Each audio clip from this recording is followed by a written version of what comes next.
أعوذ بالله من الشيطان الرجيم پناہ مانگتا ہوں میں اللہ کی شیطان مردود سے۔ بسم الله الرحمن الرحيم شروع اللہ کا نام لے کر جو بڑا مہربان نہایت رحم والا ہے۔ السلام علیکم ورحمۃ اللہ وبرکاتہ۔ پیارے دوستو اور پیارے بھائیوں، دینی ویڈیو شروع کرنے سے پہلے دنیا کے تمام مسلمان بھائیوں سے اردو پنجابی سمجھتے ہوئے گزارش ہے، ریکویسٹ ہے کہ آپ ہماری ویڈیو کو لائک اور سبسکرائب ضرور کریں، اسی لیے ہم آپ کے لیے اچھی اور نئی دینی ویڈیو حدیث کی روشنی میں لے کر آتے ہیں، جس سے سن کر آپ کو بھی اس کا اچھا صلہ اور اجر ملے گا اور ہمیں بھی اس کا نیک صلہ ملے گا۔ آپ جہاں رہیں سدا خوش رہیں، آپ کے ماں باپ بہن بھائی بیوی بچے سدا سلامت رہیں۔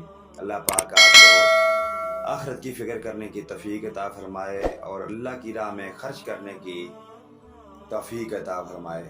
ناظرین کرام، آج کی ہماری ویڈیو کا موضوع ہے واقعہ حدیث نمبر 52۔ حدیث نمبر 52 موضوع ہے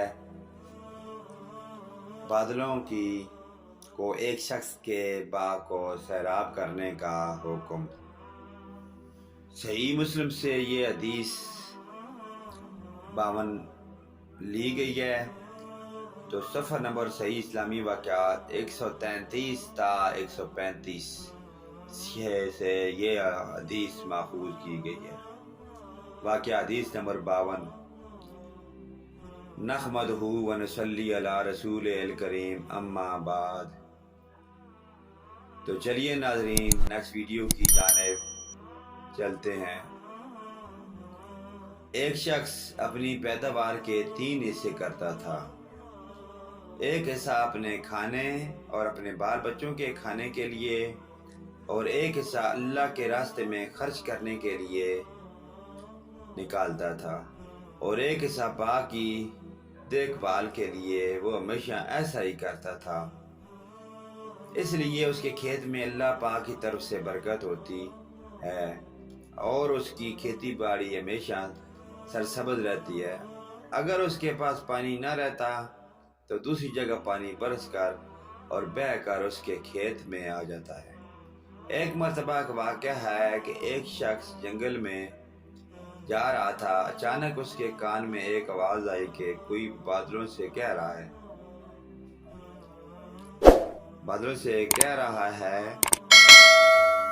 اس کا وظیفہ تھا فلان کہ فلاں کے باغ کو سیراب کرو۔ اس باغ والے کا نام بھی لیا گیا۔ چنانچہ اس بادل نے وہاں سے ہٹ کر ایک پتھریلی زمین پر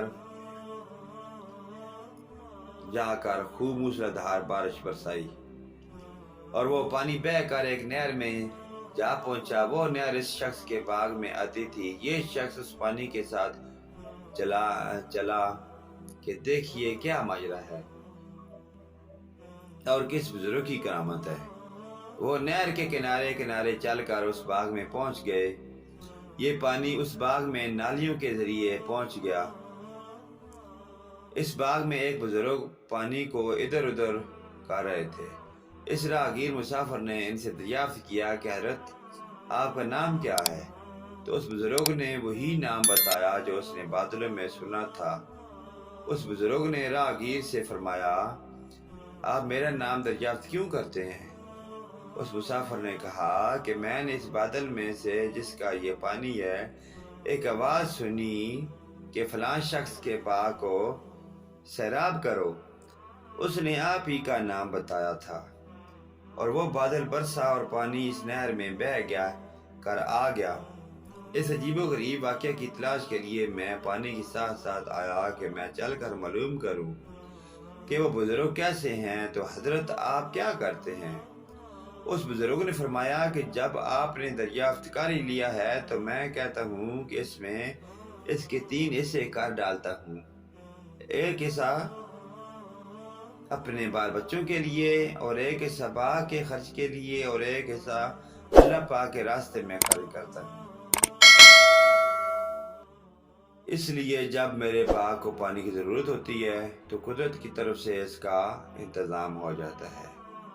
تو ناظرین کرام، آپ نے حدیث نمبر 52 کی ویڈیو سنی کہ جو شخص بھی، کہ جس نے روح نے، جس انسان نے، جس اللہ پاک نے، ایک بندے نے بھی اللہ کی راہ میں خرچ کیا، مال و دولت جو بھی اس نے کمایا، دن کو کمایا، سالوں میں کمایا، مہینوں میں کمایا، ہفتوں میں کمایا، اس میں صدقہ خیرات سے اگر نکالتا رہا ہے تو اس میں برکت بھی آ گئی ہے، بچوں نے کھایا تو اس میں برکت ہے۔ تو ناظرین کرام، ہمیں بھی چاہیے ہم بھی اپنی مال و دولت سے جو بھی ہمارا جمع پوری ہوتی ہے، جو بھی ہم کماتے ہیں، اس سے اللہ کی راہ میں خرچ کرنا چاہیے، غریب و مسکینوں کو بھی دینا چاہیے، جو بھی صدقہ خیرات ہمیں بنتا ہے وہ ہمیں دینا چاہیے۔ اس سے ہماری رزق روزی میں بھی اضافہ بھی ہوتا ہے اور برکت بھی ہوتی ہے۔ تو اللہ کی ذات اور اللہ پاک کا پیارا بھی ہم سے خوش اور راضی ہوتا ہے۔ تو اللہ پاک ہمیں آخرت کی فکر کرنے کی توفیق عطا فرمائے اور نیک اعمال کرنے کی توفیق عطا فرمائے۔ ہمیں بھی چاہیے کہ ہم آخرت کی فکر کریں، صدقہ خیرات دیں، دنیا میں اپنی مخلوق خدا سے نیک اعمال کریں۔ نیکسٹ ویڈیو لے کر آپ کی خدمت میں ہم دوبارہ حاضر ہوں گے۔ اسی طرح آپ اچھی اور نئی ویڈیو سننے کے لیے ہماری ویڈیو کو لائک اور سبسکرائب کرتے رہیں۔ ہم آپ کے لیے اچھی اور نئی ویڈیو لاتے رہیں گے۔ اللہ پاک آپ کو جزائے خیر عطا فرمائے۔ آمین ثم آمین یا رب العالمین۔ وآخرنا دعوانا ان الحمدللہ رب العالمین۔